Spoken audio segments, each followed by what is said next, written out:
What's up, guys? Welcome back to the channel. Today we're going to be trying to remove the intake manifold and powder coating it.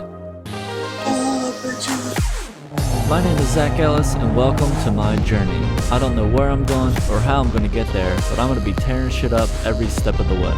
Along with a few friends, of course. Honestly, I don't know what I'm doing. I'll be building, modifying, repairing, fabricating, and racing every chance I get. But if you enjoyed this content, don't forget to smash the subscribe button and of course, enjoy the video. As you can see, the car is still disassembled from when I did the timing belt and the motor mount, all that stuff. The only reason I didn't reassemble everything is because I'm going to replace an axle, all the steering components under there I'm going to replace. So I'm just going to keep it all disassembled. But today we're removing the intake manifold and I'm going to powder coat it. I put a post up on Facebook to see what everyone thought I should do for color, whether I should do gloss black, flat black, silver like my intake. Some people recommended wrinkle red again. I don't think I'm going to do that just because it's too much. I think the valve cover is going to be its own separate piece. I don't know if I'm going to do black or silver. Haven't figured that out yet. But I'm going to go ahead, remove it, get it all prepped, and then we're going to shoot it with some powder.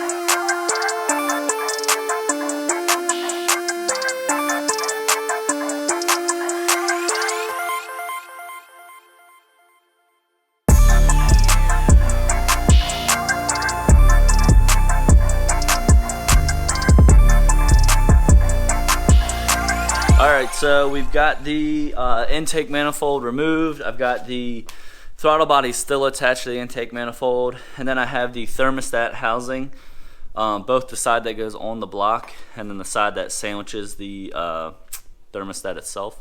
So the next step for me, I don't know if anybody is familiar with these manifolds, but they are cast manifolds, so they're very grainy, almost like a, I don't know, sandy texture. That's just the corrosion. When aluminum starts to corrode, it turns into that flaky, powdery substance, I guess. So what I'm going to do is I'm going to remove the throttle completely. I'm going to clean that up. I've got to clean up the actual thermostat housing as well. It also is heavily corroded. So I'm going to sand these down, Scotch Brite them, wire brush them, just to get all that corrosion off the surface. Then I'm going to throw them into the oven and do what's called outgassing. So you're bringing the parts up to a very high temperature in hopes that it burns off any oils that are on the surface, or it brings any of those oils to the surface so you can clean them off. Then we will be ready to shoot them with powder. But for now, I'm going to go ahead, remove the throttle body, sand these and prep them for powder, and then we'll throw them in the oven.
guys, so as you've seen, I've got all the parts out of the powder coater.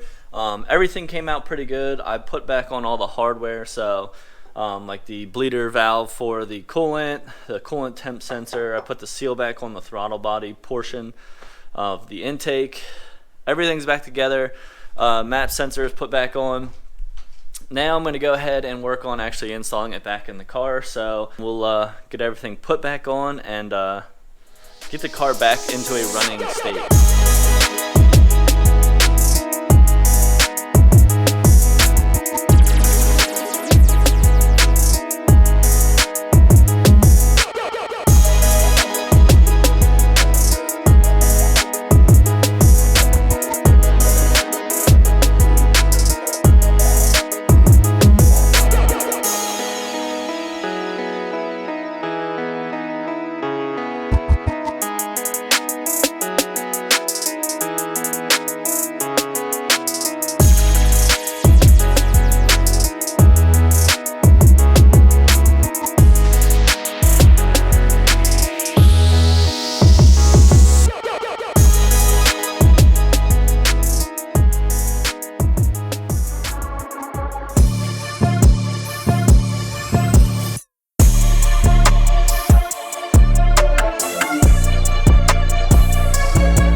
Alright, so we have got the whole intake manifold thermostat housing set up reassembled.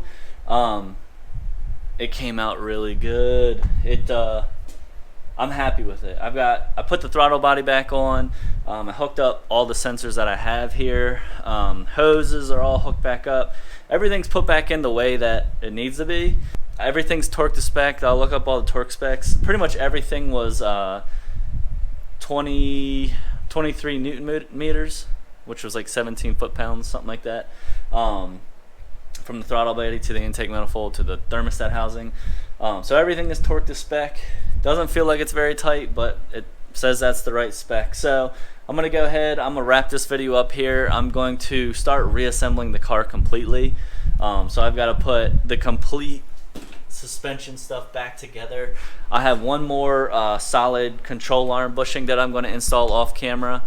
But one thing I did want to show you guys, if you guys stuck to this far into the video, I recently bought new wheels because I'm going to do wide fenders, I think. And I've got one of them mocked up with some used tires. So here it is in the back. Pokes out just a little bit, nothing crazy. Obviously it pokes too much to be driving it like this on the street, but the side shot of it, boom. So these are ESR CR1s, I believe is what they were. These are 18 by 9.5s. The tires that are on it right now that you just saw in the car are 275 35s. First thing, way too much tire for my car, but the tires don't poke out quite as much as I would want with the fender flares, which we're going to get to that in a little bit. But if I run a little bit wider tire, I can fill that fender flare up just a little bit more. So with all that being said, hopefully you guys enjoyed this video. Hopefully it gives you an idea of what colors you could do your intake manifold. But don't forget to like, comment, and subscribe, and I'll catch you in the next one.